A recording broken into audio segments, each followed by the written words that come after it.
This is the second of 4 short excerpts from episode 16 of the Gale Hill Radio Hour, featuring Zane DeLong, YouTube creator of Welcome to the Mess Lab. Here, Zane offers brief insights into a few favorite films and talks about the groundbreaking filmmaker, Melvin Van Peebles.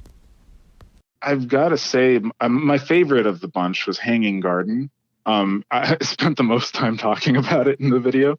It was the Japanese film about the family who does not keep secrets from each other, or quote unquote, does not keep secrets from each other. And it goes into like family history and shared trauma between the families.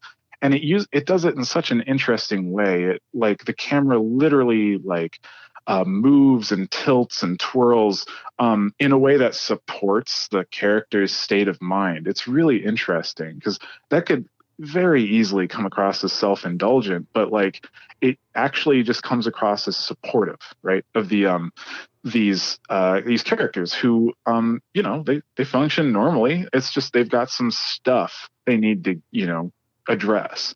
Right. But it's also a very positive movie. It doesn't what I like about it doesn't tear them down. It shows them like finding a way to address it or finding a way through it, at least for the duration of the movie. And I like that.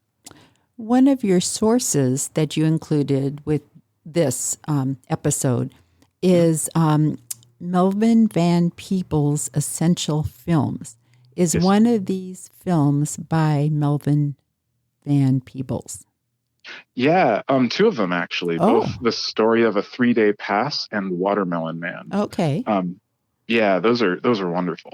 The Story of a 3-Day Pass was about an American GI stationed in France in the 60s, and it was about his even though he's in France and it's like not as racist as America, he still experiences it because he's got this like bubble in this stationed place, right? But he's like explicitly told not to mingle with any of the white women. Of course he does, and it's more about like just the romance that happens, and it's very like poignant because of that. Yes. And then Watermelon Man. That's an interesting one. Yeah, it's hilarious. It's about a white insurance salesman who one day just wakes up and he's black. And he's Surprise. He's also, yeah, right. He's a bigoted white insurance salesman, particularly, and it is meant to kind of take you on a journey to like viscerally sympathize with the black experience. It's not about taking you. It's not a. It doesn't pull its punches, right? It is very direct, and it's deeply revealing, I think, and it's good at talking about prejudice and racism, in also 1960s America. It was released in 1970, so yeah, it's a good one. I'd really recommend that one. Is probably the most immediately grabbing of the other ones. Yes. And why is Melvin Van Peebles, why is he important? So so his most famous film, Sweet Sweetback's Badass Song, that's 2 A's and 5 S's at the end, is with an exclamation point. That's kind of, so that was released in 1971, right after Watermelon Man.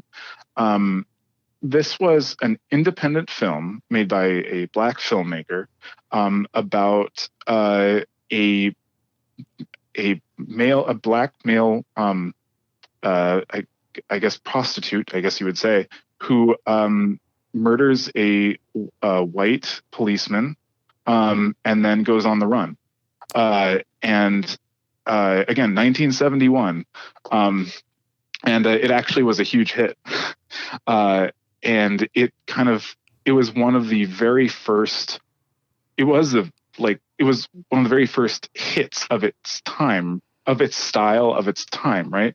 And after that, you might have heard of the blaxploitation genre.